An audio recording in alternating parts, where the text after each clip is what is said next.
I'd like to introduce you to our panelists. So today's event is Empowering AfroLatines in Los Angeles.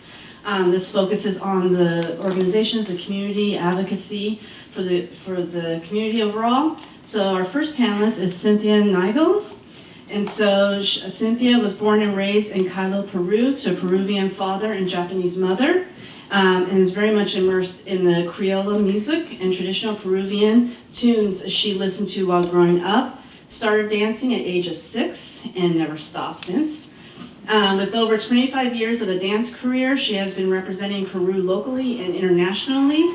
She was part of the National School of Folklore, Jose Maria, and hopefully I pronounced this right, Arguedes, in Lima, Peru, as well as one of the lead dancers in the ballet El Conjunto Nacional de Folklore, one of the most prestigious dance companies in Peru.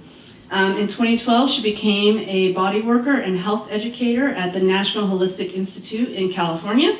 And at this point, she found herself a happy place where she not only can share dance and culture, but also raise awareness for wellness and the well-being. A beautiful blend of therapeutic dance healing arts. So now living in Los Angeles since 2016, she started teaching Peruvian dances and practicing bodywork in South Bay. She is one of the founders of the Afro-Peruvian Experience, a safe place they built together to learn, heal, visualize, and expand the love for our beautiful and rich Afro-Peruvian culture. She has also have a display table on the Afro-Peruvian experiences. So after the event, please stop by and take a look and explore. There's also sign-up sheets for the newsletter if you want to participate. We also have the QR code on the banner if you'd like to sign up through that route instead. And our next panelist, in fact, also the organization is also we have a poster down as part of our exhibit. And so our next panelist is Sharon Cruz, or Shay Cruz. And so born and raised in South Central Los Angeles, Shay is a proud Black Latina, embracing both her Puerto Rican and African American roots, with a diverse background as a public speaker, corporate leader, poet, and cultural educator. Shay's journey has been marked by her deep passion for sharing and educating others about the Afro-Latino and Afro-Caribbean heritage. As a driving force behind the nonprofit organization Afro-Latino Education and Arts Collective, which we also have with the poster in our exhibit, and the founder of Afro California, Shay has devoted herself to a mission to foster understanding, appreciation, and celebration of the rich cultural heritage and histories of the Afro-Latino and Afro-Caribbean communities. Her leadership role in these organizations has afforded her the unique opportunity to extensively explore various regions of Latin America and the Caribbean over the past decade.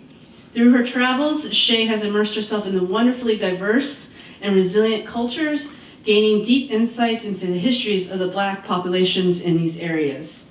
Shay's passion for cultural education and her commitment to bridging gaps within and beyond her community are evident in her work, such as the recent production of the very first annual Afro-Latino Culture Fest for Hispanic Heritage Month on the West Coast.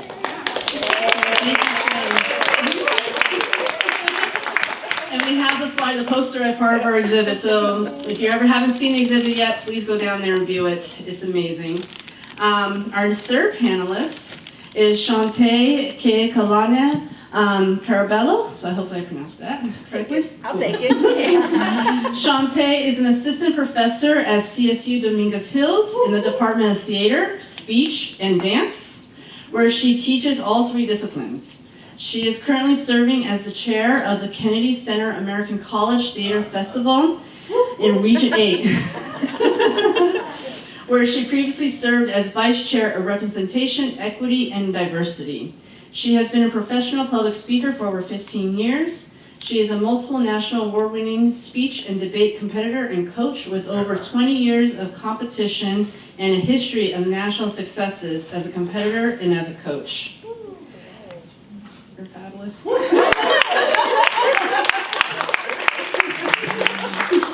She is a director and spoken word artist who specializes in devised theatrical work, working with BIPOC actors, and creating work focusing on social justice issues. She has taught many workshops on developing anti-racist works of art, with social justice augmentation, diversity, equity, and inclusion. She lives in Long Beach with her husband Craig, daughter Sam, and their fur baby Misty. So please give a round of applause for our panelists. So, kind of casual, we're keeping this conversational, and so to start with, how do you, for whoever wants to jump in first, how do you self-identify and why? And remember to take the mic. Shante Cararello, and I identify as an Afro-Latin. I am half, my mother is African-American and my father is Puerto Rican. So I kind of came to being Afro-Latin. I'm like, wait a second. No, I am, because I'm Latin and African, and I celebrate both cultures and equally exist in both cultures. And so that is how I identify as an Afro-Latin, Afro-Latina. And I think that it's really important to find that journey of what you are, because we all have to figure that out, right? We have to figure out where we sit, and it took me a while to get to that place, but I am a proud Afro-Latina. Boricua! We'll talk about what a Boricua is later.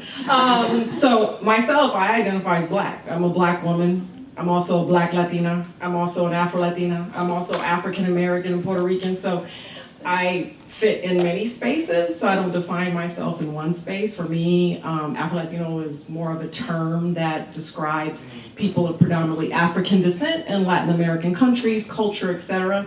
So that's pretty much me in a nutshell.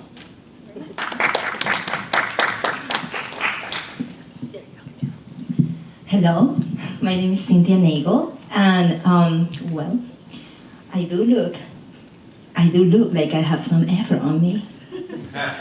And I must. I should have, maybe. I just don't know. I come from Peru. My father is Peruvian. He looks like my color, but he has straight hair. My mother is Japanese. She is just Japanese.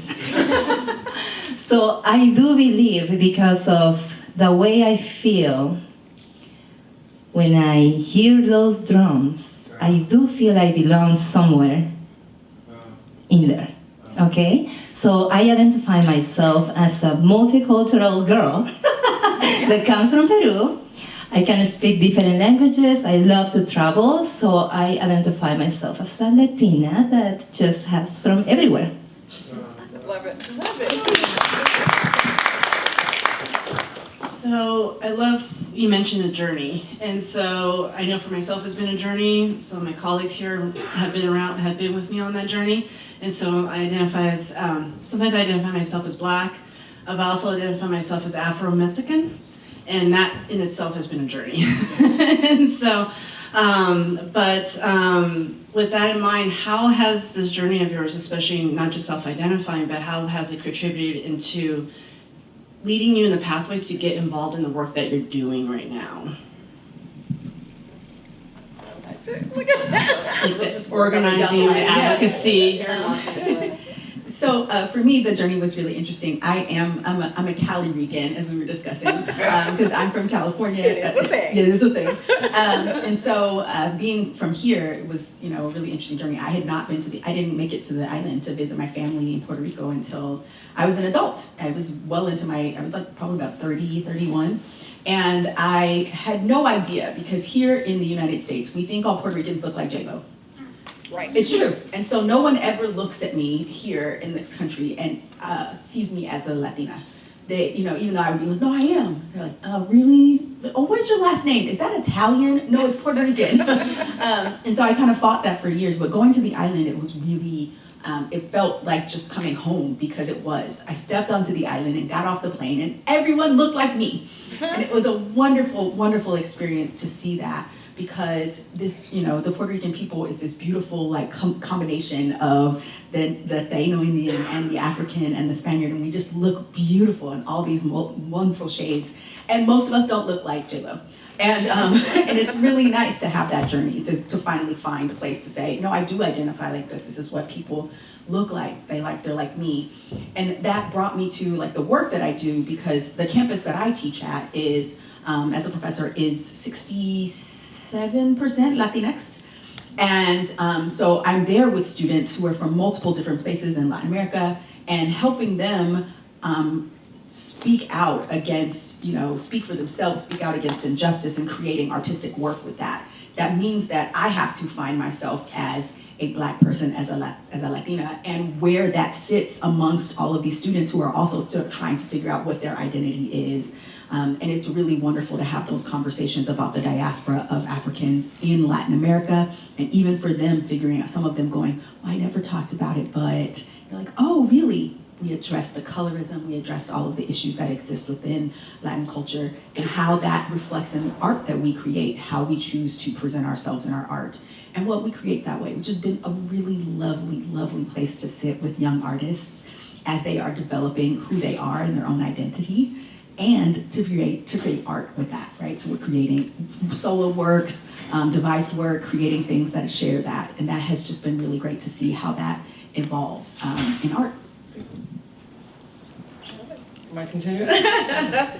Okay, our experiences, even though we're both African American and Puerto Rican from California, are very different. So my father is also directly from Puerto Rico. He migrated to California in his teenage years. My mom's African American from Texas. Her family migrated from Dallas in her early years to Los Angeles, so they met at night school in South Central LA, right? So for me, growing up, I'm kind of aging myself. So in my neighborhood, South Central LA, over on the east side, growing up, it's predominantly, at the time, it was predominantly African American and Mexican. That's it. No in between. So here I am, this anomaly of, wait, you Black, but you're not black. Hold on, you're too Black to be Latina, and you're too Latina to be Black. And so at a very early age, on the Puerto Rican side of my family, it's a lot of racial admixtures. So my dad's light skinned but has a super big, gigantic afro. I have cousins with straight hair, cousins with curly hair, cousins with blonde hair, blue eyes, part Jewish, like all kinds of different admixtures. But my brother and I were really kind of the only Black kids amongst my 48 first cousins on that side of the family. So growing up, just as early as 8 years old, I was racialized a lot, with a lot of the ignorance of discrimination and prejudice, with a lot of the stereotypes against African Americans or Mexicans or whatever, just kind of growing up in that era. I remember as early as I can remember, and being multicultural, I don't consider myself biracial because my father does have quite significant amount of African admixture as well. But I was racialized as early as 8 years old by the local store owner. So there was this Chinese lady that owned the local liquor store. And I don't know how this conversation began when I was 8 years old with this adult, but when I would walk into the store to buy my chips and my candy and my lemon heads or red hots or whatever, my hot pickles, she started this conversation and she would ask me, hey, little girl, what are you mixed with? And I would tell her, well, I'm Black and Puerto Rican. And she would let out this very sinister laugh, like, ha, ha, ha, ha, little girl, you're not Puerto Rican, you're Black, you're a Black girl, you're just Black. And then she would yell across the store to her husband, Joe, and would say, Joe, this little girl says she's Puerto Rican, she's a Black girl, ha, ha, ha, ha. And I'm 8 years old, so I don't know what's going on. I'm like, whatever. And this was daily, every time I walked into the store. Recently, another memory, so I just launched the first Afro-Latino Culture Fest on the West Coast, right? So held it in Compton, September 30th, wild success. So my 6th grade teacher shows up. This is crazy, right? So I went to Catholic school growing up. My 6th grade teacher shows up, we're Facebook friends. I haven't seen her since middle school. I went through a really rough childhood growing up, being racialized and all that stuff. So, but you don't realize when it really starts and when you get impacted with kind of realizing what your race is or your culture is. And she pulls me to the side as soon as she walks up to me. So she says, hey, Sharon, I have a story to tell you probably don't remember. So in the 6th grade, that means I'm 11 years old. She says, one day in the middle class, she says, you got up out of class and just ran out of class in the middle class and ran across the playground and sat on a bench. She said, I had to get another teacher to, cover the class and find out, what happened. She said, she went over to this bench And I was really sad, and she asked me what was wrong. She said, my 11-year-old self said, I'm Puerto Rican, and the Mexicans don't like me. I'm black, and the black people don't like me. So imagine the experience that were already happening, conversations about race, culture, my hair texture being compared to somebody with tighter curled hair. So it was a lot of that. So all these lived experiences sent me on a journey going to the local library, going to the encyclopedia, because we didn't have internet back then. So I'm trying to like pull the P off the encyclopedia to read about Puerto Rico, like Puerto to try to study, because my family on the Puerto Rican side, very musical, so I was raised culturally with the food, with the music, but we didn't talk about what the racial admixture of the people are. You just thought it was just J-Lo looking people. Like, I never learned that there are, fully racially black Latinos, that, Puerto Rican is not a race. It's literally just a culture and a nationality per se, right? So all those lived experiences kind of growing up. And then my background is also, I was a 90s hip hop rapper. So I started in conscious rap. I toured with like Wu-Tang Clan, Cypress Hill, so a lot of those artists. And back then we were doing a lot of conscious rap. It was a lot of, like Public Enemy, Power to the People kind of thing. So that's the era that I grew up in, as well as being involved in the Leimert Park area, which is a high African-American black cultural, hub that I was able to kind of get my cultural education, because I wasn't getting it at home, right? And so cultural hubs, cultural community centers at 17 years old helped me. That's when I became a social activist, because I was around Black Belizeans, Hondurans, Jamaicans, and Black people with Spanish last names. I'm like, wait, what? And I never saw that on the East Side, and so from there, it just piqued my interest. And so I consider myself a self-taught cultural educator. I am somebody that I can tell you about probably every black population in Latin America, just because I was studying myself and studying my tribe and all the nuances that led to me obviously being involved in community. I'm always teaching, I love talking, I love traveling. And so this year is when I launched the Afro-Latino Education and Arts Collective, because I saw that there was a need, things being developed, ethnic studies courses. And so I just dove in really as a way to organize Afro-Latino, Afro-Caribbean people and people that want to learn about those cultures. And it's growing to spaces where I get to come up and say hello to all of y'all.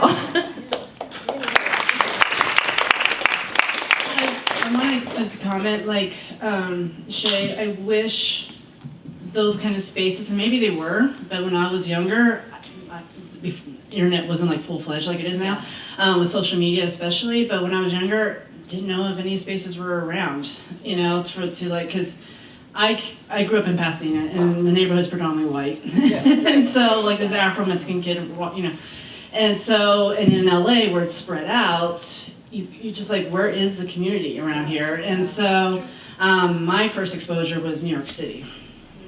And so when I went there, I was actually a student here in LMU and went over there for school. And so transferred my courses and all that. But that's where I was walking around and people are like, are you Puerto Rican? Are you Cuban? Are you? And I was like, they see something happening. Yeah, and I was like, yeah, sure, why not? And just being recognized for the Afro-Latine, And so, and I was like, Latino size means Mexican, but yeah, a few Mexicans in New York City. And so that was my exposure, and I was like, we exist. And so, and then later on realizing there was Afro-Mexicans in Mexico, and seeing those images of photos was like looking in the mirror, and I was like, we do exist. And that's why we have in the exhibition, the Guardian article where it says, we exist. And so, but I wish something like that was around, or I was aware of that, or is accessible. And so, yeah.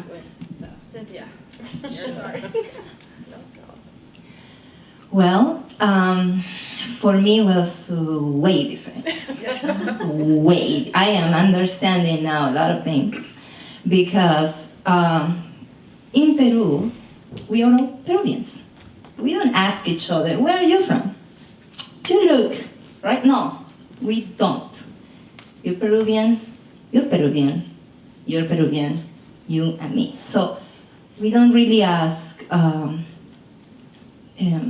what are you? for me, the journey started here when people started asking me, what are you? And then I had to think on how to answer because I would say, I'm Peruvian. But wait a minute, I am not just Peruvian. Because my mom, but my dad, and and I started to question myself. So now this is my experience. Now with my friend Nadia, the director of Afro-Peruvian Experience, when we found each other in this big city, and we had this talk, because we always talk about stuff like this. And one day we have to talk about this, and it came up like, why do people have to ask each other? They don't look at a whole union, a humanity, right? Like, we are one race, supposed to. No, there has to be differences. No, you are this, you are that, I identify this, I identify that. That's all right, it's respectful, we get that. But that's when the problem starts, because there is no way out. There is always gonna be a class, there is always gonna be a difference, there is always gonna be, So the Afro-Peruvian experience came up mainly because of that. Because we want the rest of the world to know that Peru is not only Machu Picchu, it's not only the Inca culture, it's not only, I don't know, horrible politics that we have. It's not only that. Peruvians, we are a mixed race, like I said already, and for the longest time, the Afro-Latinos that were born in Peru, that came out from this colonization, right? They were looked at, hey, the slaves. Hey, the uneducated people. Hey, the ones that don't have freedom. Hey, the prohibited, the sin, the bad. They never had a place, because we don't know, but I feel like Africa had its kingdom at one point. Kings, queens, princesses, and princesses. What Afro-Peruvian Experience wants to do is to bring that back. Let's show the mix of what these Africans brought to Peru, but let's show it from the elegance. Let's show it from the education side of it, right? Let's make the point. Let's leave a message. It's not, we are different, we do things different. No, it's more like, we are all one thing. Let's invite you guys to understand that we had also slaves in Peru, but we don't banish them. We don't really want to cancel them because they gave us so much. And that's something that we have a couple of things over there that is pretty much heritage, from them. We honor those instruments, we take them, they are the core. These instruments right here are the core of the Afro-Peruvian Experience, and we honor our ancestors every time we perform. Every time we're out there, we first honor them. And Nadia, my beautiful friend, she's always the one in charge of give a little speech before our performances. And every time we dance for the ones that couldn't from their freedom. Every single time. So this is how it is for us, for me, and for the Afro-Peruvian Experience. I love that. As I'm listening, I just want to add some texture to what she's saying, just so that we all kind of have an understanding of how racialization of Black Latinos work in the United States versus Latin American countries. The racialization is different in the United States that it was written, right? It was written in rules, Jim Crow laws.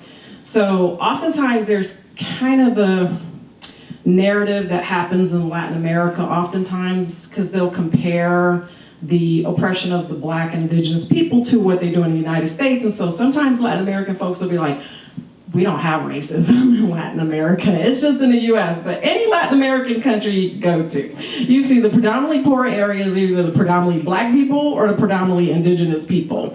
The way that Latin America, including Peru, will racialize is that they destroy your features. You need to straighten your hair. You're too dark. Don't get in the sun.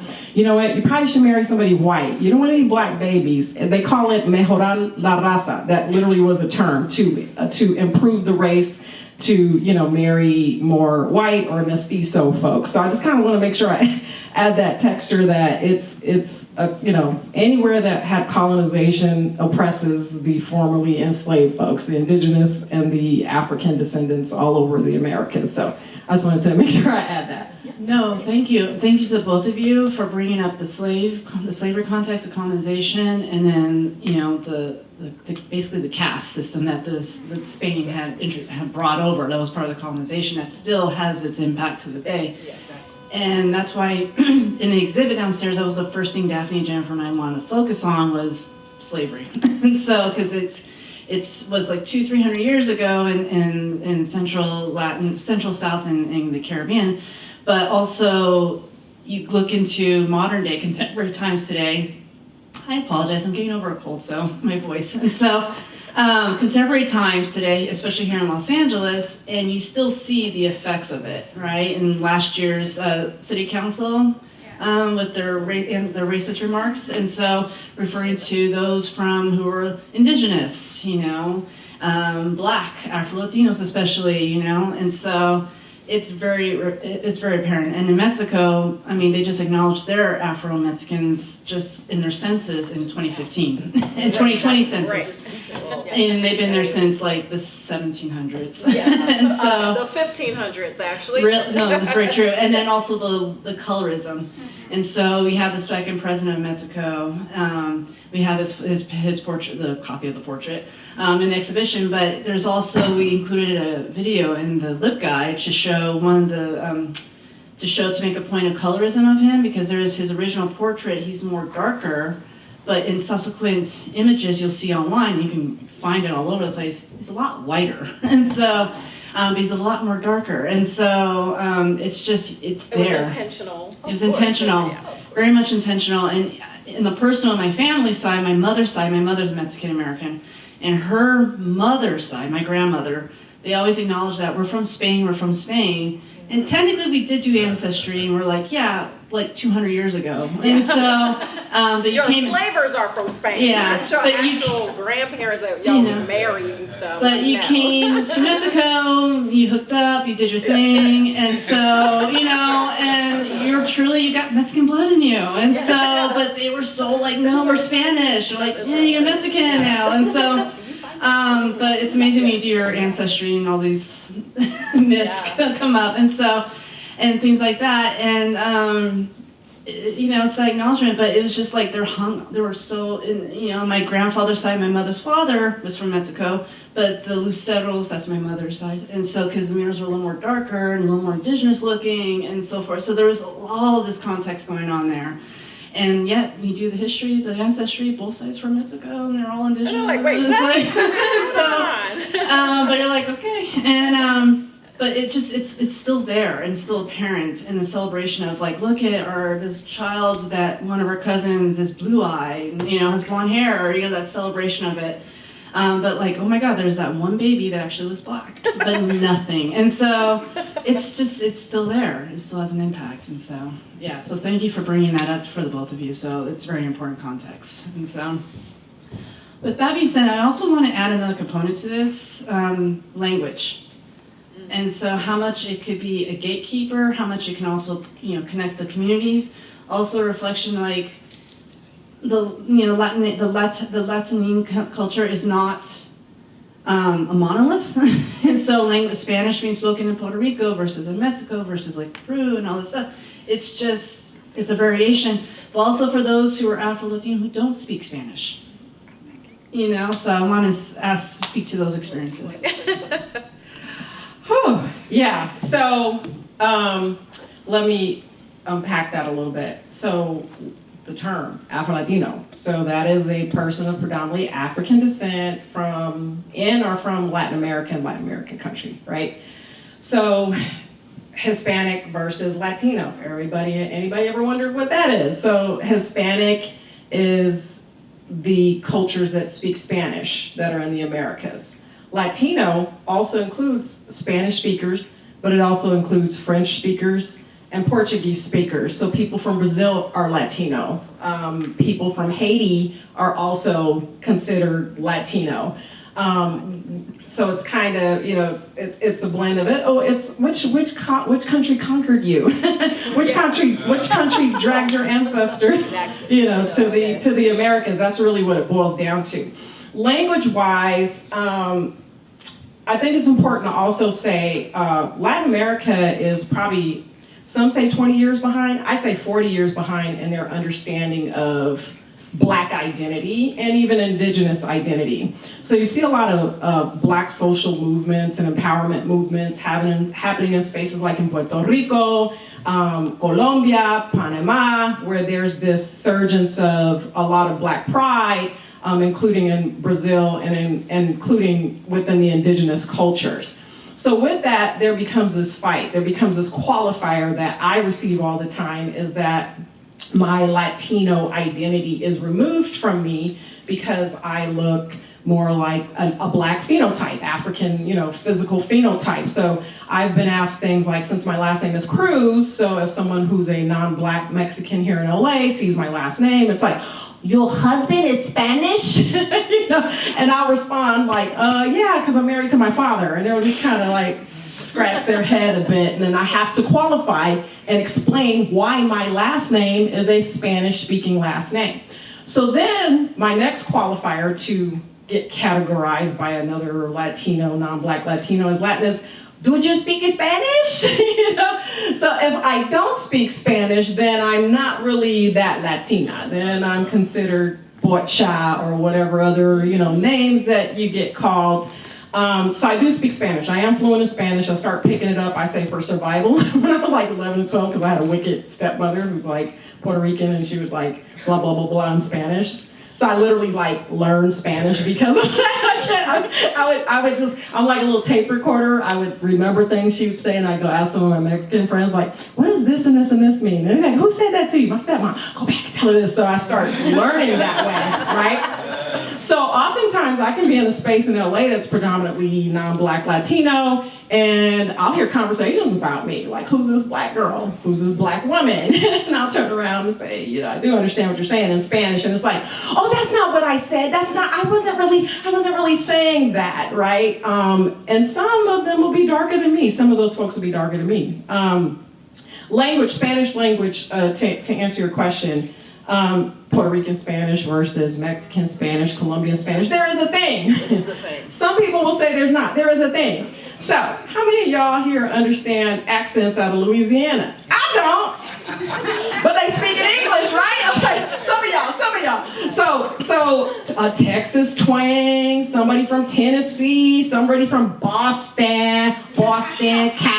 I got the car. I'm driving my car today. I'm like, what? And in LA it's core. I'm driving a core, right? But I'm still speaking English. I am saying the same word. You'll find that it's regional. Our English is kind of regional. Like, oh, you're from the South somewhere. Or you must be from the East Coast. It's the same with Spanish. Like, there's a melody that Spanish is spoken in. I know when I hear Mexican Spanish that, oh, that person's from Mexico, they're from Colombia, they're from Cuba. I think of it as a melody and a rhythm and way, and how things are pronounced. Every region has slang. There's slang words out of New York that they say. Boston, I don't understand nothing. Chicago, they say pop. I say soda. So there's all those nuances, but the Spanish is all the same. Usually we can understand each other. I thought we could understand each other until I took my half Mexican cousins, who are Puerto Rican and Mexican, to Puerto Rico. They grew up speaking Spanish with their mom, who's Mexican. We go to Puerto Rico. We're at a restaurant.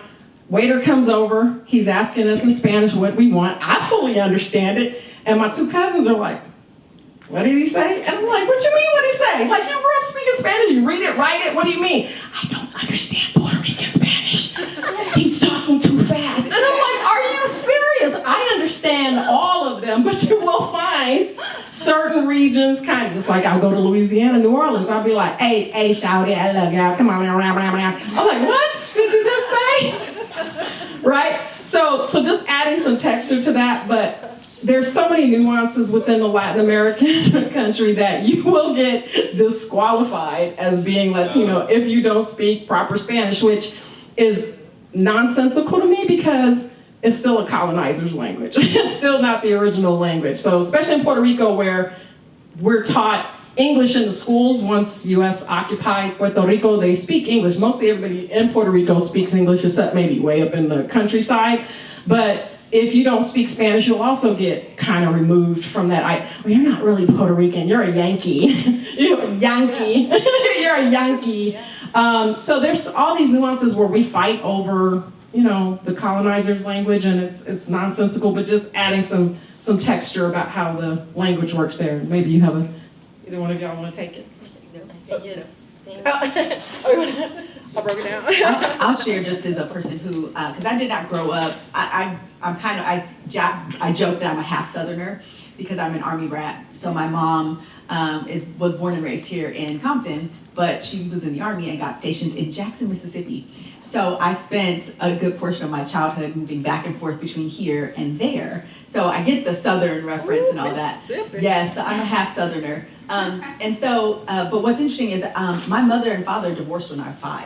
And so my dad was not in Mississippi with me. And even then, my father didn't teach any of his children Spanish. He did not do that. And so we grew up not knowing Spanish. So the Spanish I know now is because I chose, just like you did. I chose to learn Spanish. I chose to fight my way through it. And I would not say that I'm fluent, but I understand it, which means that I end up in a lot of spaces and I know what people are saying to me, but my sentence structure is extremely poor, and that it is because I didn't grow up in a family that spoke it to me. So trying to learn Spanish as an adult has been hard. And it is one of those things that I get all the time, and I'm with a lot of my other Latina friends, and half of them speak Spanish and half of them don't, and it's for the same reasons that I did. They either had parents who said, no, you don't need to learn Spanish, right? You here in this country, you need to speak English, and so their parents did not teach them Spanish. They didn't teach them Spanish, and so as adults, they're trying to reclaim that language and say, this is a part of who I am, I want to learn. And then there are a bunch of, them who just, always spoke Spanish, and it was just who they were. And so we have this, challenge to say, the language does not define me as a Latina. Because I am not fluent in that language, it does not define my identity. In the same way that if I tried to say I am not a Black person, it does not work, right? I cannot walk into a space and say, I'm sorry, I'm not Black. I learned that lesson when I was in 2nd grade from the little kid who reminded me that. And I was like, no, I'm Puerto Rican, and he called me the N-word, and we knew the difference then. So it's the same thing, right? Just because someone wants to tell me I am not Latin, that does not remove the fact that I actually am. You do not get to define my culture with your standards, right? It is who I am, and my identity is who I am, and you have to kind of develop that for yourself. And it is, a fight that we make, but it also is something that is not, uniquely Afro-Latina, right? That is unique, that is for lots of cultures. I have friends who are Filipino and they don't speak Tagalog, and they get, fussed at for that. How dare you? It does not define you. The language does not define you. It is a component of the culture, but it is not the complete existence of the culture. So you can still be that. And that is a challenge that we fight, but we will always defend that.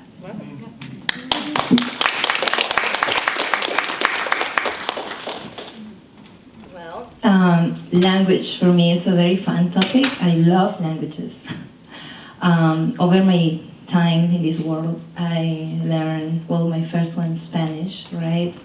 I do have an accent, if you cannot tell. I do have an accent.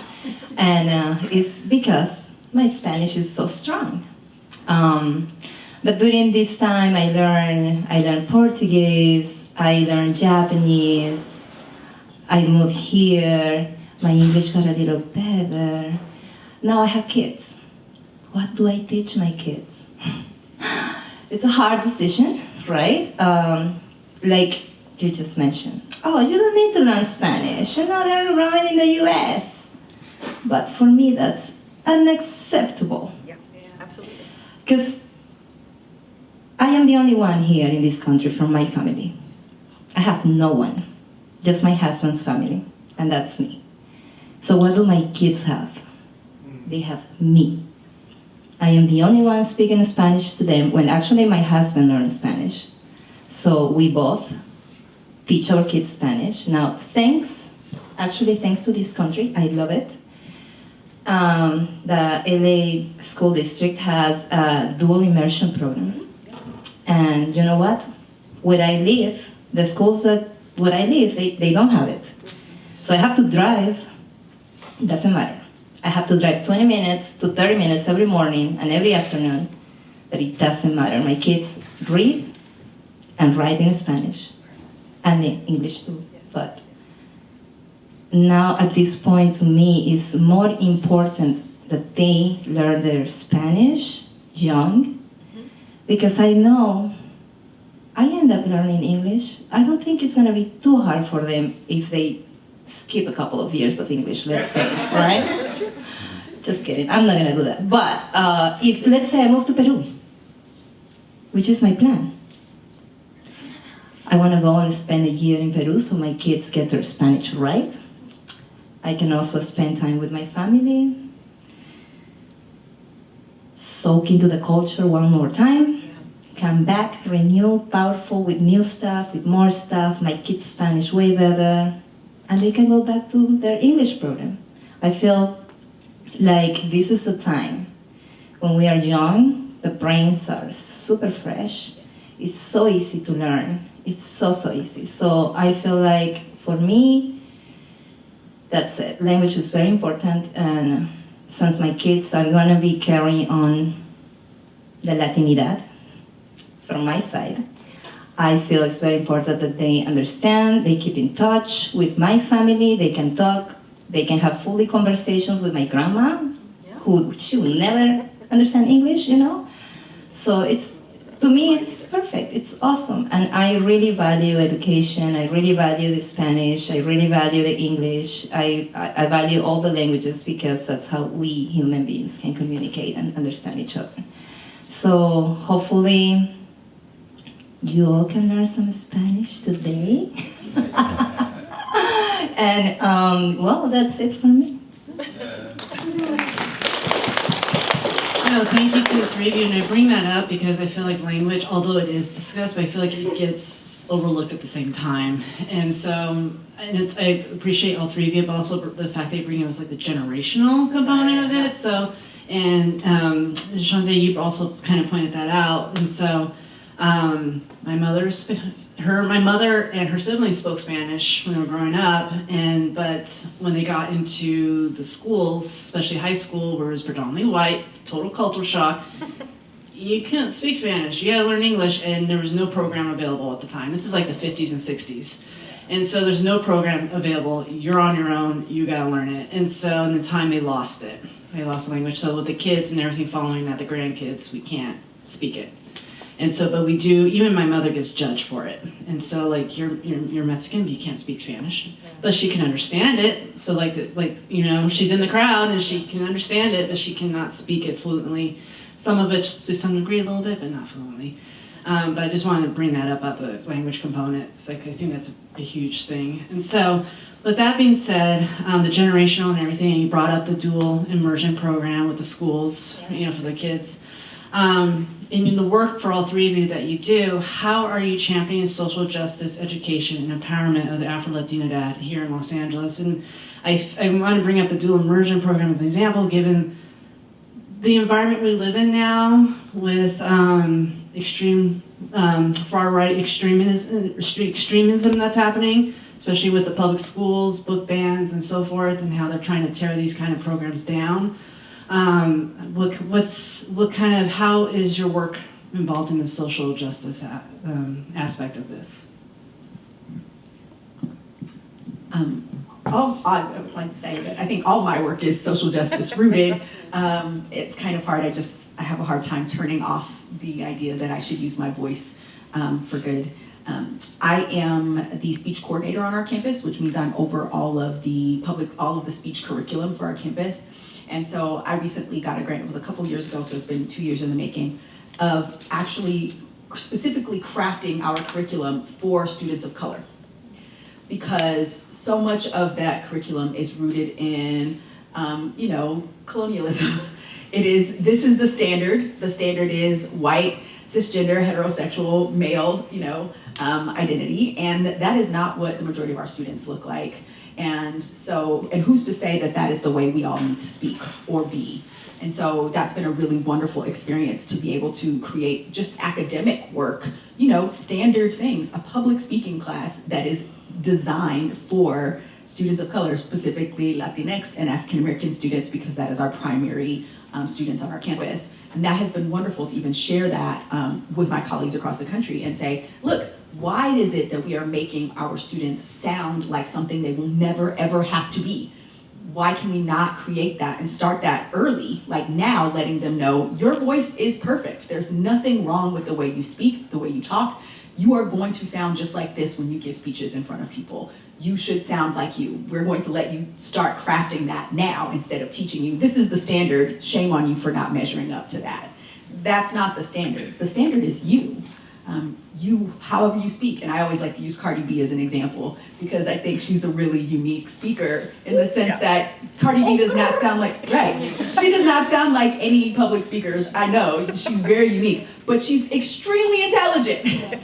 She's so intelligent. She's extremely intelligent. She's fooling all of y'all. She's fooling a lot of people. Right. Because she's extremely intelligent, and if you hear her speak, the content of what she is speaking is mind-blowing. And what's important to know is that her voice reaches a certain group of people that allows them to be impacted and causes them to rise up and speak their truth and fight for justice, because she can reach those people. Just like my voice reaches a certain group of people, and then their voice is going to reach a certain group of people. So it should be that you should learn how to use your own voice in the way that you empower you, right, to speak and use your voice. I tell my students who have thick accents or dialects, I say, no, you speak English as your second, third, fourth, or fifth language. Hey, that's a superpower, right? You should be proud of that. That is not something to be ashamed of. Embrace that. All that means is that for the people in the audience who may not understand your accent, you just got to give them a minute to get used to your ear. So slow it down for them for a minute so they can pick it up, and then you speak your truth.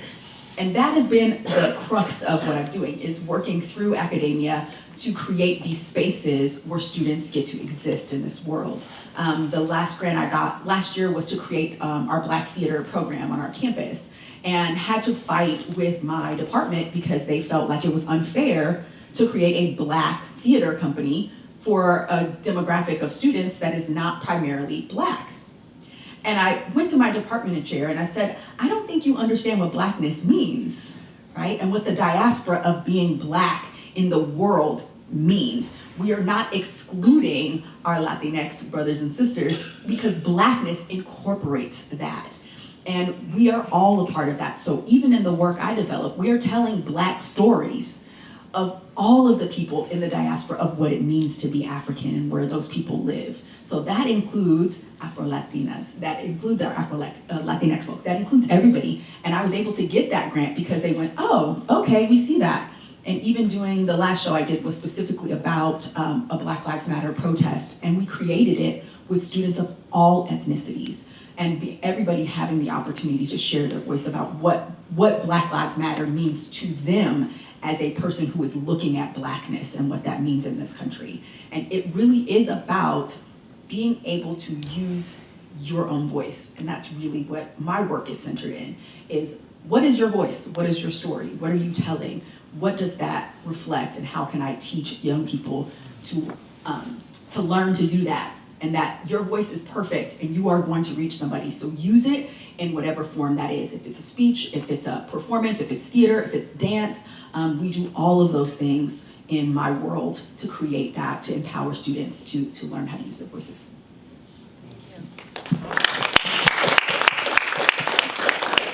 So as Shantae was talking, two words came to my mind: advocacy and allyship. Yeah.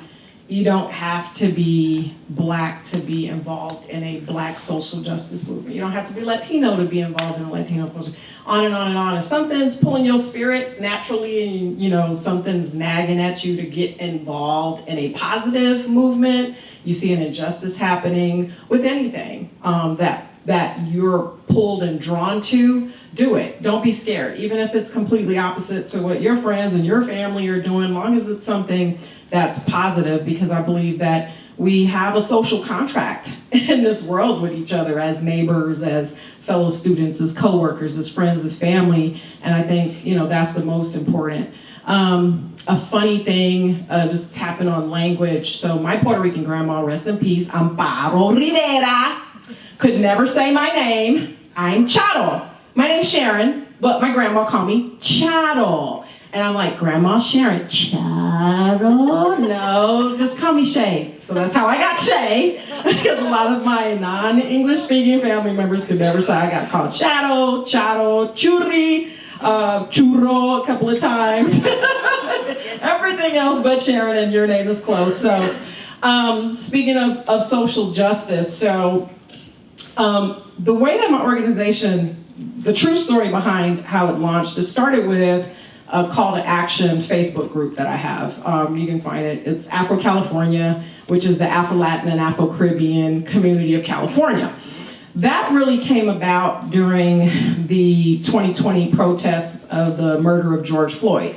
So I was on a Puerto Rican Facebook group, been on that group for 5-something years. They're, you know, out of California. I won't say the name of it, but it erupted in anti-blackness during that time. It was disgusting. It was very much a lot of xenophobia, a lot of anti-African American sentiment in the group by Puerto Ricans who, you know, have African ancestry, African blood too, and oh, you know, these black people that. So I start popping in and creating posts about some of our iconic Afro-Puerto Rican icons like Arturo Schomburg, Pedro Albizu Campos, like a lot of our historic people.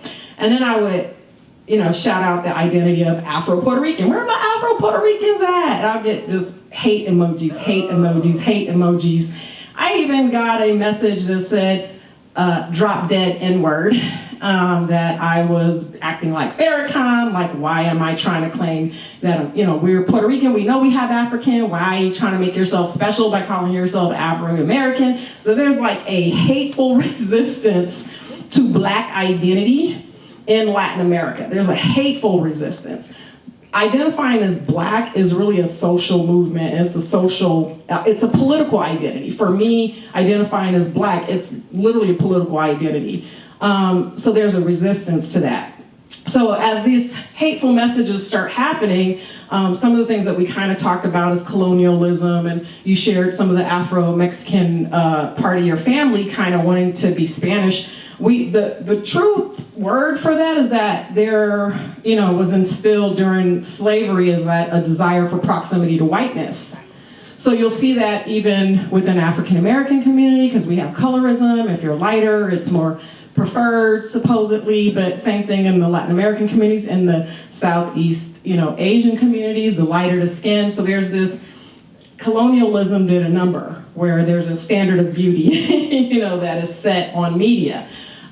So during this time, I then saw people that were saying, oh, I'm Cuban, Puerto Rican. Oh, you get celebrated. Oh, yeah, my husband's Cuban. Somebody put, I'm Dominican, Puerto Rican. Oh, Dominican, Somebody say, Mexi-Rican. Oh, you shutting the house down. Oh, my grandbaby's part Mexican. You get 500 likes. One lady put on there, I'm Irish Puerto Rican. My grandfather's Irish. Like, everybody jumped in. So as a social experiment, immediately I put, where's my Afro-Puerto Ricans? Hate, hate, hate, hate, hate, hate, hate. So I did this for about 3 weeks. And I started getting messages from the admin. Hey, you know, we're getting, you know, reports that you're creating, you know, hostility in the group and you need to stop this, that. And I'm like, what are you talking about? I even got on the phone with this guy, like, are you Puerto Rican? He's got dreadlocks. He's light-skinned dude with dreadlocks. And I'm like, do you understand there's that? Do you see these anti-black bigots in the group? No, I don't really see any. Are you serious? So I get blocked from the group. But he don't block any of the bigots.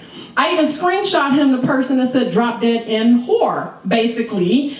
and he didn't kick that person out the group. So I started a riot. Apparently, about 40 to 50 actual black Puerto Ricans start showing up in the group, posting all their pictures, like, finally somebody's standing up for us. And I was like, I thought I was the only one, because I've been here for 3 weeks and none of you said anything. So I started getting all these messages, like, where y'all at? Why take 3 weeks of me getting my butt beat? Because you do some labor during 2020. How many of y'all was like talking for hours with trolls? Oh my God, like I was like having these debates on social media with trolls. And so about 40 black Puerto Ricans was like, hey sis, they kicked you out the group, but you know what? If you start your own group, we'll follow you. I was like, my own group? I'm like, damn, I'm on Facebook like 4 or 5 hours a day as it is. So let me go ahead and launch something. So I bit the name of the Puerto Rican group to make Afro-Latin and Afro-Caribbean Community of California. So with that in mind was already knowledge that I had of all the nuances that separate people of what we call the African diaspora in the Americas. Jamaican is not that different from Puerto Rican. Like, we'll eat the same kind of rice and peas, we just call it something else. Same thing with people from Trinidad. African Americans, the Gullah Geechee people that are eating seasoned rice, jambalaya, so all of the food anthropology connects a lot of the African influences of all of Latin America, including the non-Spanish Caribbean. So we started that group, and I start seeing some unity happening, even with continental Africans coming in, seeing like the yellow rice and peas that Puerto Ricans eat. They're like, is that jollof rice? And I'm like, no, it's like Puerto Rican rice. But they're like, it looks like Nigerian jollof rice. I'm like, that's because it's from the African influences of jollof rice, And so I just saw this positive reaction of creating a safe space that all these different cultures and multi-cultures, and somebody that might be half white and Puerto Rican, but their father was like a black Puerto Rican, and they kind of have been afraid to kind of get involved and learn, about that part of them, because there's not really a safe space. On social media, you get othered, forget it. You get in some of these strictly Latino groups, if you don't speak, they'll code switch on you really quick. So if you're chatting in English, they'll all of a sudden start chatting in Spanish with you, like, you don't even speak Spanish, why are you here? It's ridiculousness. So from there, for me, the social justice aspect of, what I could do and what I could tap into was the arts. That's the most resistant political thing there is art, through folklorical dance traditions of elevating the African ancestors of one's country. If you understand some of the lyrics in some of these songs, it's complete resistance. It's, drag the master out into the sea. It's a lot of political resistance. And what I saw is, because I work also with the Afro-Peruvian experience, and the woman she's referencing, Nadia Calmet, is a black Peruvian, very tightly coiled hair, definitely a black woman when you see her, is that within the Latin American community, again, you'll see this desire for proximity to whiteness. So often what I saw is that you'll have some performers that will perform the traditional African influences of the country, but not one African person is performing. They don't include the actual black people in that, that. So I started kind of asking some of these performers in these groups, like, okay, you got a whole black Cuban performance, a whole it's straight African, but there's no black Cubans in LA that can drum and dance. And so when I start unpacking, I'm actually a licensed private investigator and a security manager and interrogator, so I can ask hella questions. I have a way of like, I need an answer here because something's not making sense. I'm not going to draw a conclusion, so I'm very analytical.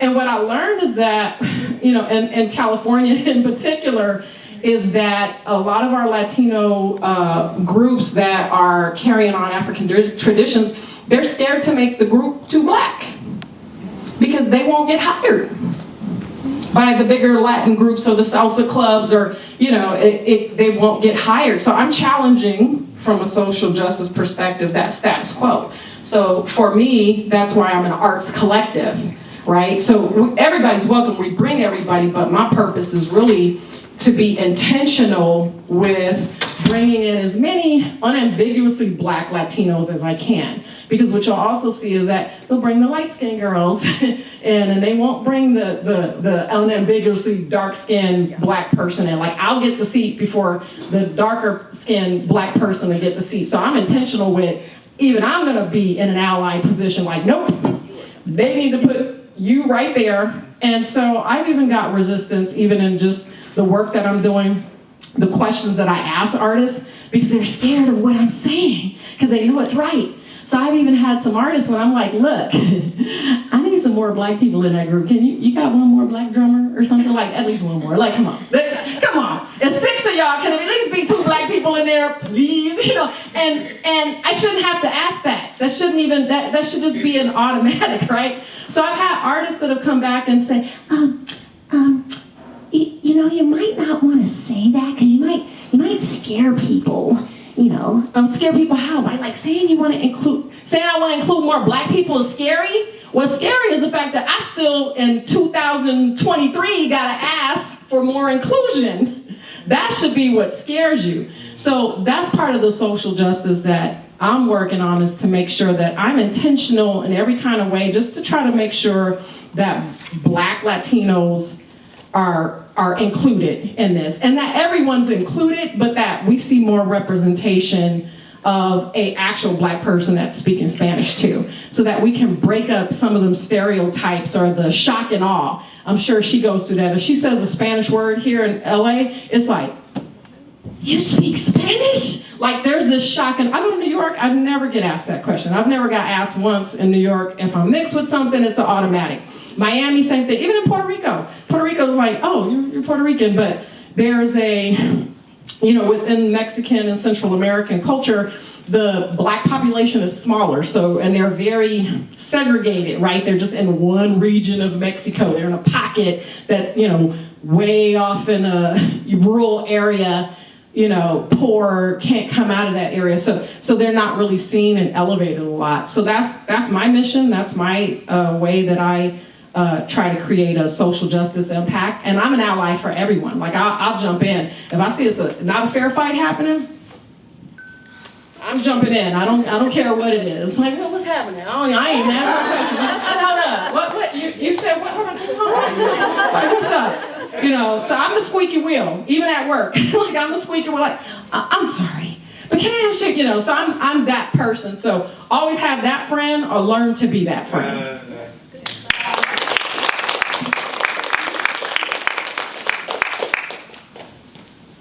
Oh my goodness. She said it all.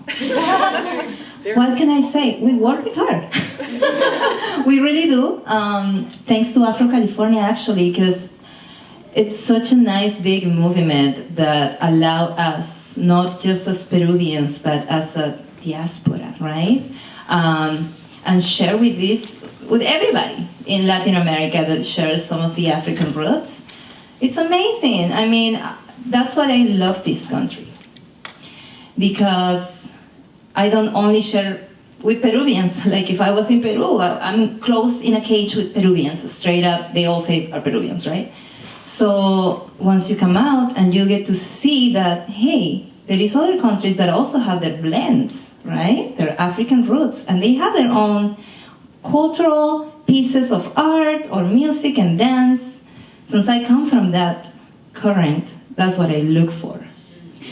Now here in LA, when Nadia and I and other folks met together to create this movement, it was clear the point that we wanted to do this together as a whole, to bring a different perspective of how normally the Afro-Latin culture is looked at, right? We want to bring it with a little upscale situation. We want to show that, hey, we're capable of doing this and this and that. From the books to the museums, to universities, like today. Me as a Peruvian, never in a million years I would have thought that I would be here today. Speaking in English, what? And speaking in English, right? Así es. You know, so it's wonderful. It's, to me, now that we have this already created and it's going, like you just said, we need more folks with the color in the skin because we want to represent. We want everybody to be able to see and also feel the need, maybe like, hey, would I want to learn that? would I want to join that group? That looks fun. Maybe I can play. Oh, that instrument. Oh my God, I can get one. You know, so things that are inclusive, things that are, we are a diversity country right here. So justice is a must. And if we want inclusion, I feel like events like Afro California, creating all these cultural events and also panels and all these talks that I know you guys do have ongoing, they are so great. Nadia always is there. I know she's always participating, representing the Peruvian side. Today was my turn because she is busy somewhere else doing the same thing.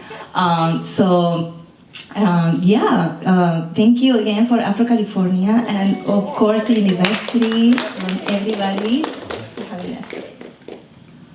No, thank you to all three of you, and I know I want to allow some space for Q&A, but also Cynthia had brought some drums, and so I'd like to give her some space to also, play some of the instruments. So do you want to do that now, or? Yeah, we can do that before questions.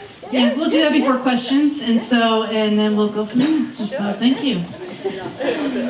Well, guys, I'm gonna show you these three instruments that we, the Afro-Peruvian Experience, carry with us everywhere we go. These three guys are the core, the soul of the Afro-Peruvian Experience. Up here we have the Peruvian cajon, el cajon peruano.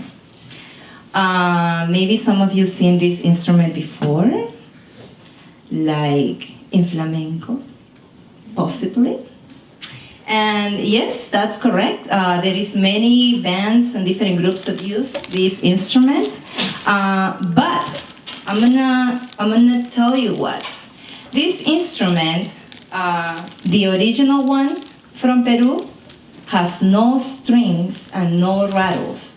So the sound is straight. All right? It's not gonna have an echo, like a little snare in there, nothing. There are other ones that do have that, and they sound different, like for samba or for flamenco, right? So this is our big daddy. All right? Let me go here. All right. Back to you guys.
Our cajon, right?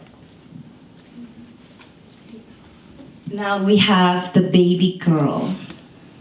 She is, let me put her in the middle for you guys to see.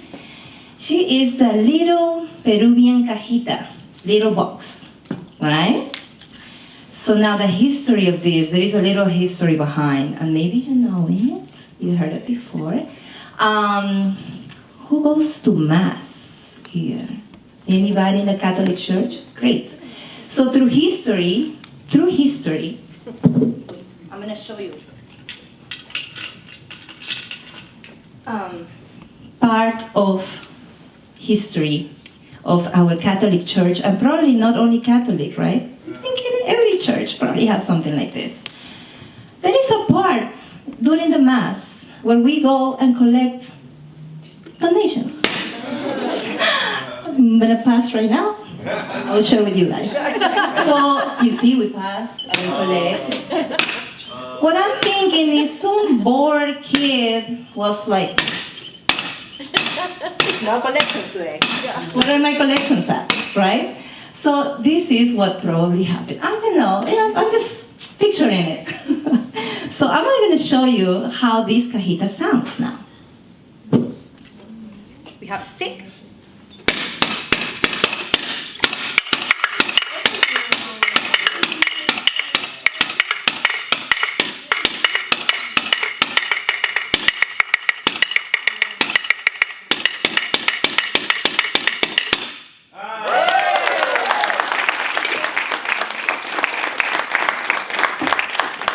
All right, so our last and most crazy instrument. Just kidding. This is a beauty. What does it look like, you guys? Teeth, a jaw. Whose jaw this could be? A deer. Good guess. Close. Big and close. It's a big animal. Very close. Wolf? Oh. Who? No, I don't know. Just say it. A big longhorn sheep. I don't know. Ah, pretty close. Get warm, get warm. Getting warm. All right, this is a donkey jaw. Ah. So, it has a bunch of teeth. Actually, this one has all their teeth in. So it's gonna sound, you guys. What makes the sound? The teeth. It rattles on the maxillary, on the socket. It rattles, okay? So, check this out. Fist, jaw.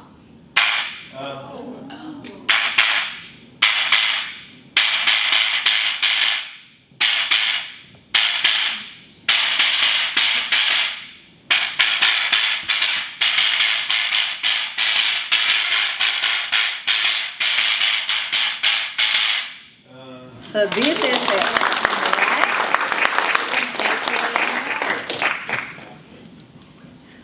These are our 3 stars.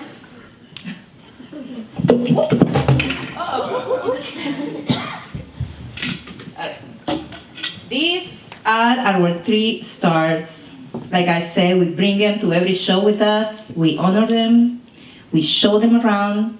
We make them proud. That's our job.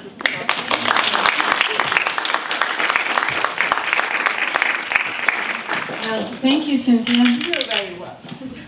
So we'll wait for you to get back. And so anyways, we're going to wrap up.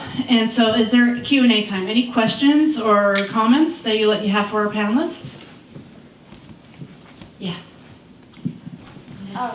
Especially from Shay, I heard a lot of you talking about being racialized as a child, and sorry, it's okay. I can imagine what came with that was code switching in different environments that you were in, and among different spaces that you found yourself in, especially even just the division between your family. And I'm wondering if there was ever a time in your life, or when that time happened, where you were able to accept both sides of yourself and make it who you are, and not have to change yourself to be in different positions, and rather just be exactly who you are as you defined yourself in the beginning. And just, that's basically my question. Listen, great question, and it's going to be different for everyone. I found my balance at 17. I mentioned the Leimert Park area. The actual story behind that, so I went to Huntington Park High School, predominantly Mexican school, period. No questions asked, right? And so in my senior year in high school, I took an enrichment class for summer session. It was gonna be government economics, so I could skip first period. I was like, hey, I'm gonna do this. I'm gonna be with some of my friends. Well, the option was getting bused to Dorsey High School. Dorsey High School at the time, predominantly black, right by the projects, the jungles at the time. I'd never been on the west side. That's when I started going on the west side. I'm from the east side. Never been on the west side. For me, growing up, east side of South Central at the time, the only black representation I had was gang culture, Bloods and Crips, or my family was, Baptist minister church. So either you was a church folk or you was a Blood or a Crip. I didn't fit in on either one of those sides. So we get bused to Dorsey, and I didn't know what to expect. Like, I knew it was a predominantly black school. We pull up, and during that time, that's when we're talking about, 1989, 1990, hip-hop is really taking off, Public Enemy, X-Clan. This is when Pan-African movement, when people were wearing cross colors, they were wearing big African medallions all over the place, and I'd never seen that. So when we pull up to Dorsey High School, I see all these black kids that got these Gumby, hairdo afros. They're in all the cross colors. They got all these African medallions. And I remember looking out the window like I found Wakanda. Because I'd never seen black kids that looked like that. They're baggy clothes. They were hip hop house dancers. They were just a whole culture, different culture of kids that weren't doing the Blood and Crip thing. My Mexican homegirls that were there with me, they were hung out with all the cholas, right? And so I never forget, they jumped in the seat with me. Oh my God. And I'm like, what's the matter? They're gonna kick our ass. I'm like, why? Because so they assumed they were Mexican, going to all black school, that they were gonna get jumped because they're Mexican. So I'm the black token girl with them, and they figure they'll find safety with me. So you go into the school, mind you, I went to private school for 8 years. 1st to 8th grade, went to Catholic school. During lunch session, I was a great hip-hop dancer. All my homegirls knew it. That's back then when you had a big old boombox, right? And so during lunch, the kids would do dance battles. I was like, I want to get in that. So go Shay! So I get pushed into all the dance battles. So boom, boom, boom, I'm eating them up. And they're, and so I just made a whole bunch of friends really quick because I've just always had to, make friends really fast in spaces that I'm in. And so during lunchtime, I would sit around and talk to some of these 17-year-old black kids, and that's the first time I learned about Malcolm X. Lunchtime from another 17-year-old, and I went to private school. Never heard about Malcolm X. Heard about Martin Luther King, all the pacifists, but first time I heard about Marcus Garvey, the first time I heard about Nat Turner, first time I heard about Malcolm X, the first time I heard the word African diaspora, because one of the kids was like, where are you from? What's your ethnicity? I'm like, I'm black and Puerto Rican. Like, I'm getting ready for all the questions of what you mix with, and it was like, oh, you're black. I was like, oh, I've been validated. Haven't been asked. I wasn't separated. I wasn't racial. It was just like, oh, you're black. They're like, yeah, sis, there was the African diaspora. Now I'm learning about the African diaspora. I'm learning about the transatlantic slave trade in the Caribbean from other 17-year-old kids who were just on the right side of town with the right kind of education that was specific to them. So at the end of that semester, or that summer session, I just learned so much about the positive sides of black culture, Caribbean culture. I wasn't othered. I wasn't made fun of because I'm lighter skinned, curly hair, speak Spanish. One of the kids at the end, a little black kid, he's like, back then that's when they start calling you queen. Yo, queen, what's up? I got something to tell you, but I don't want you to be, don't feel no kind of way. And he's like, you're beautiful. He's like, he looked at my Mexican homegirls who were all cholas, the whole chola culture, the makeup. And he looked back at me, and he's like, why are you trying to look like them? Because I was looking like them. I had the skinny eyebrows, I had all the makeup, because I had no representation of my culture and my folks and my people.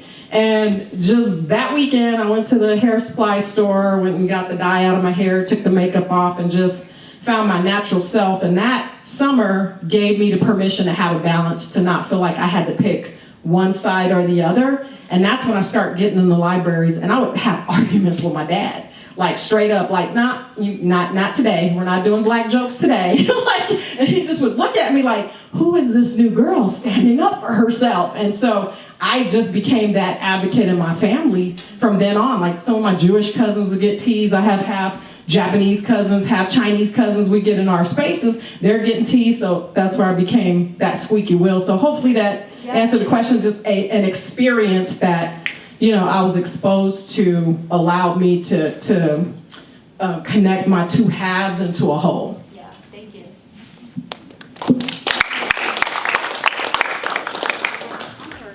Sure. I had a different experience with code switching because because of being an Army brat, I traveled so much and I moved back and forth in a lot of places. So I often found myself in spaces with people, and I didn't fit into either. I don't fit into, I'm too black for the Latinos and too not something for black folks. They don't know what it is.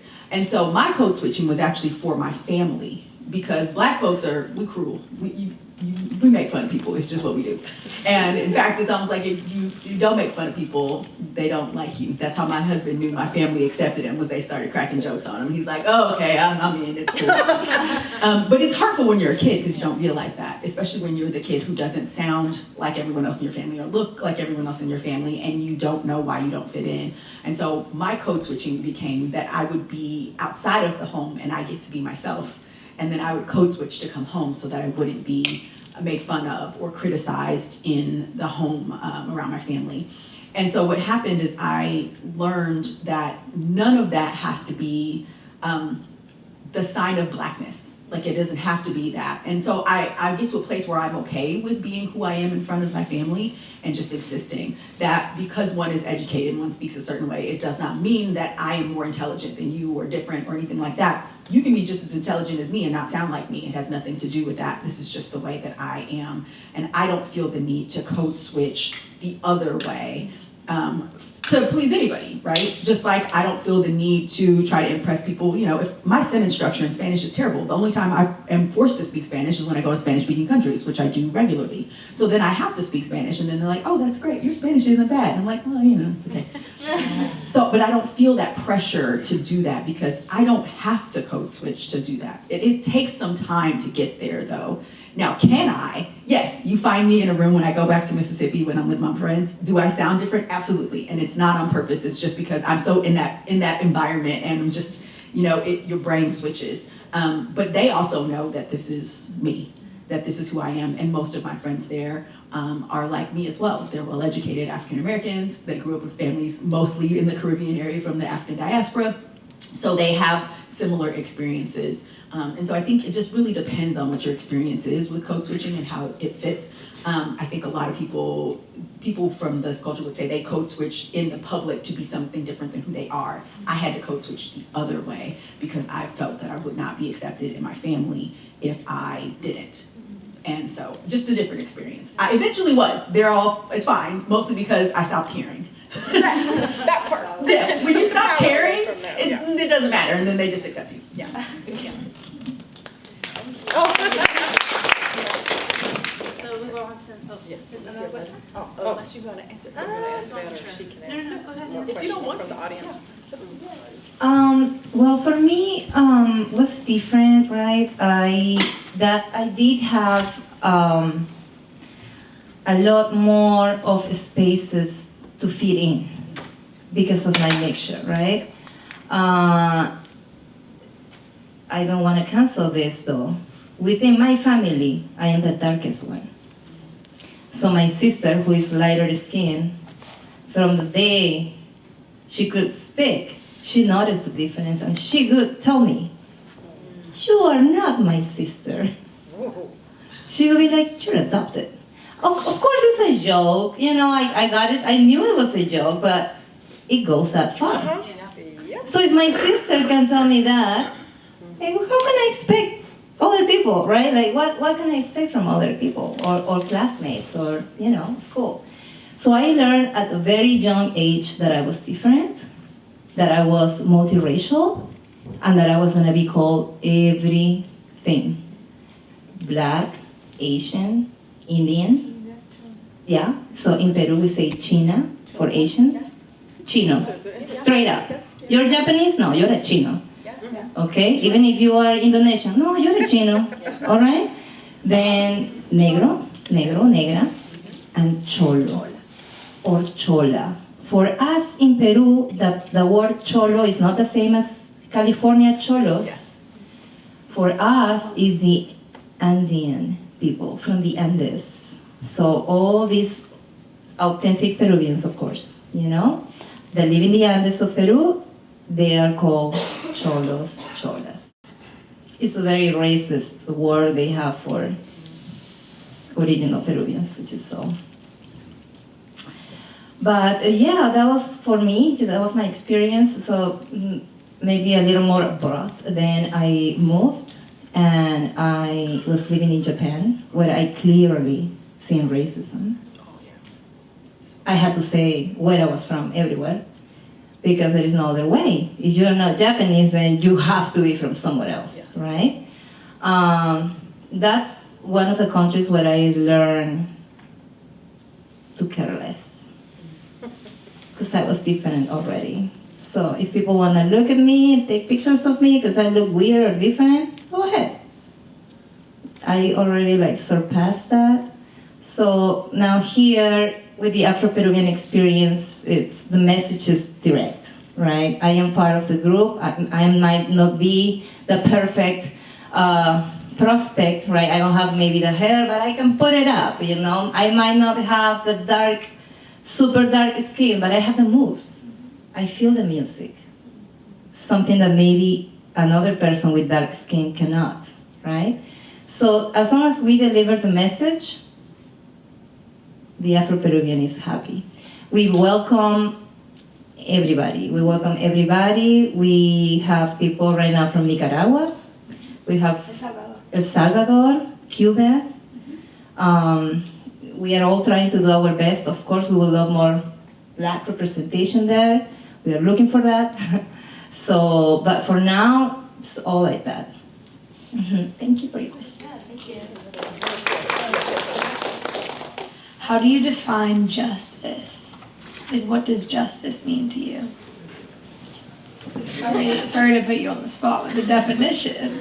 Ooh, go ask the professor. Yeah. Oh, wow. She can take that one. I think, For me, I think justice is something in the sense that the way I define it is constantly striving to right wrongs. It's a constant work because I think the moment you think you've achieved something, there's another fight. So I don't know that justice is ever it's achieved in one, that you're we made it, that's the joke that people is racism is over. Yeah. Kylie Jenner gave us a Pepsi. No more racism, right? That's great.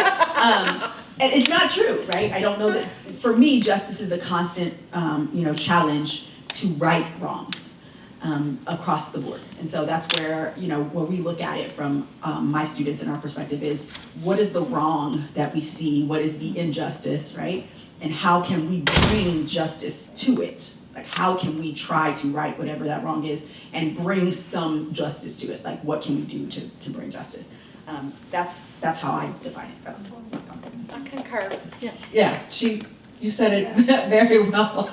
Justice can come in many different forms. But it comes from, criminal justice, right? And when we think of social justice, when we think of civil rights, so just how she broke it down. But justice could be different for different people, civil matters that happen, hey, I got justice in this matter. So making wrongs right, but we're always chasing it. Do we ever really get justice? Sometimes, because sometimes even though you're making something right, somebody died and then we caught the murderer and they go to jail. Is that really justice? It's the person's still dead. So it's justice can mean different things to a lot of people. And I won't say it's different racially, but maybe it can be. Depends on what your experience and your background has been, I guess.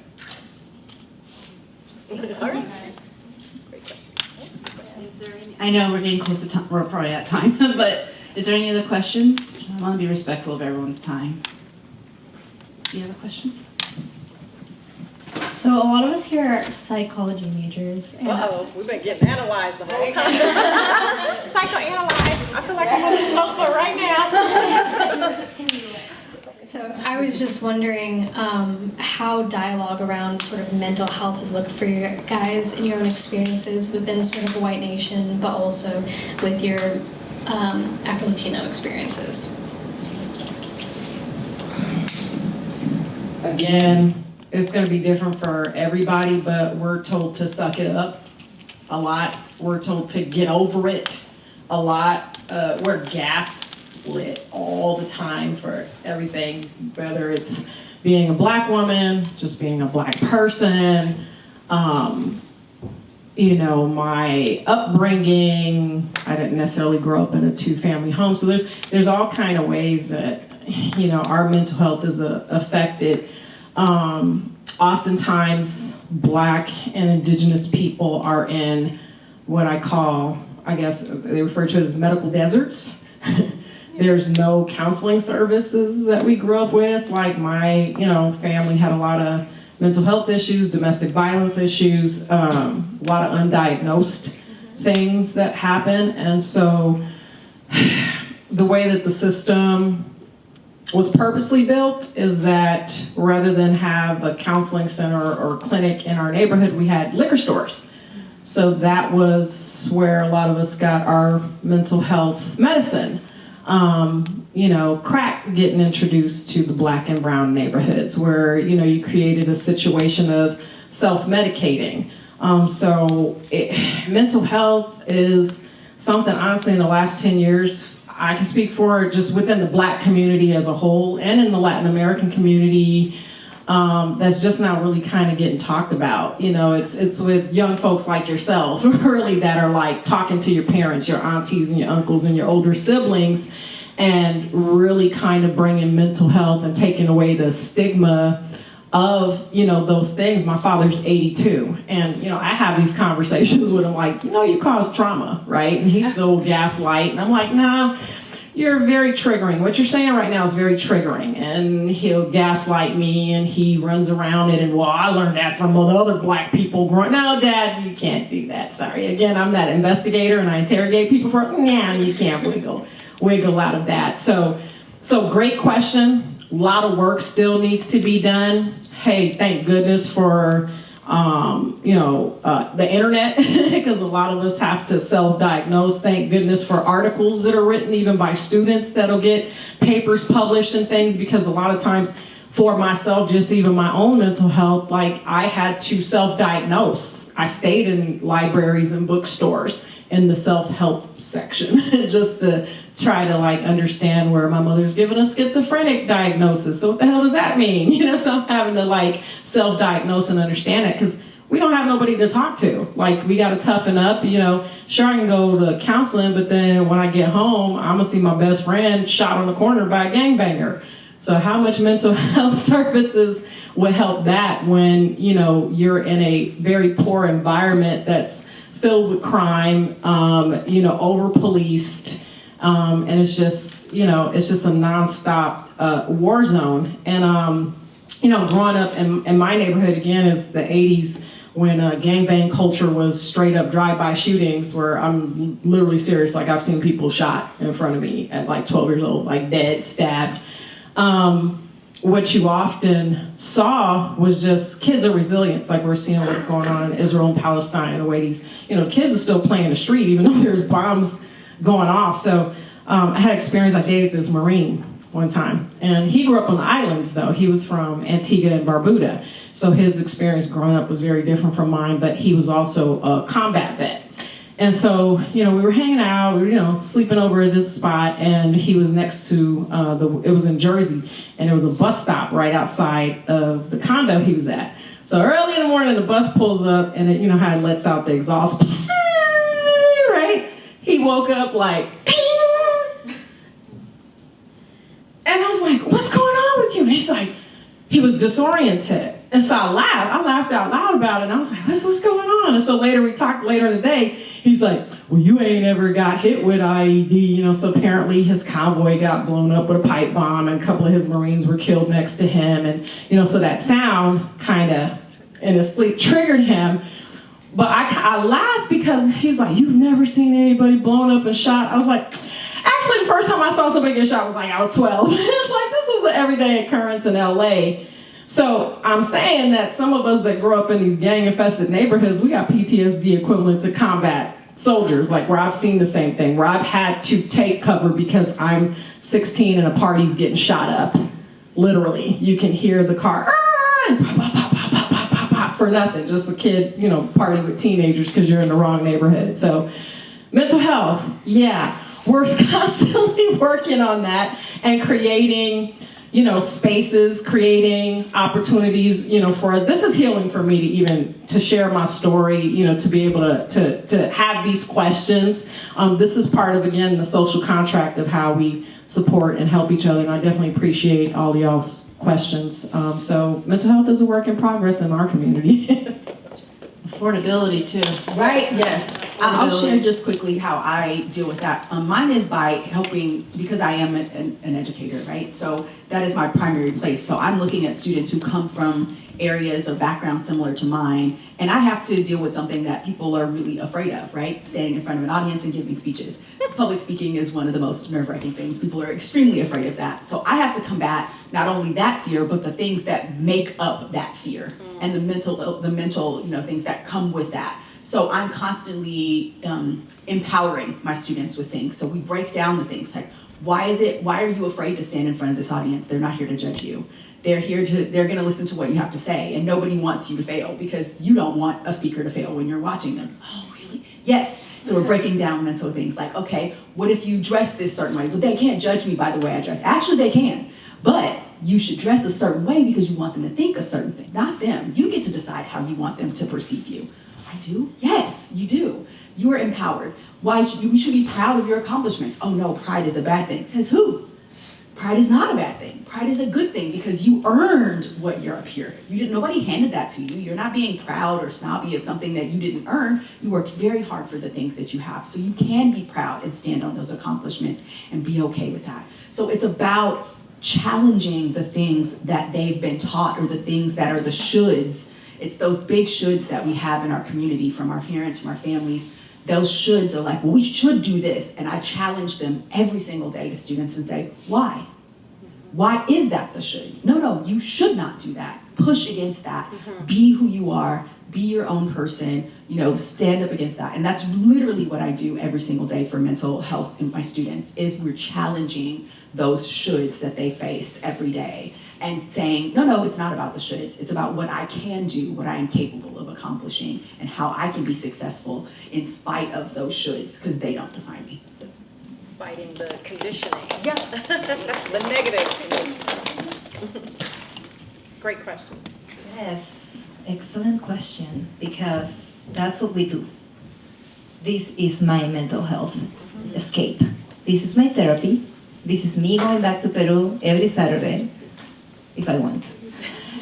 Yes, so this is the therapy work that we analyze as cultural movement, right? We want healthy minds, healthy bodies, healthy people, because this city can be stressful. Maintaining a job, maintaining good grades in school, it's nerve-wracking, right? You guys want to be the best at it. It takes your effort, your energy, but you need escape. You need to chillax. You need to have right? You need to have a source of something so your brain can just like, decompress. For us, I think I can speak for the whole family of Afro-Peruvian, is this. Every Saturday at 10 a.m. when we meet up, we start with drumming, we start with the music, we go from step to step, we sweat, we talk, we cuss, we share. All that, for me, is the mental health I take care of, while also taking care of my family. Also, I have a regular job. I am a massage therapist. I work with bodies, minds, energy, all the time. So I take this very seriously, mental health.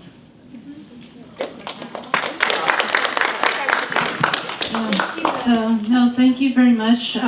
Respective of time, I know we went over a little bit, but this has been, it's worth it. It's been a really excellent conversation. So thank you to our students, faculty and staff, and the public for coming out. Thank you to our panelists, and so thank you so much for this conversation. And so this whole process, putting the exhibit together, having these panel events, these discussions, it's therapy in itself, and it's just having that shared experiences. So again, thank you very much.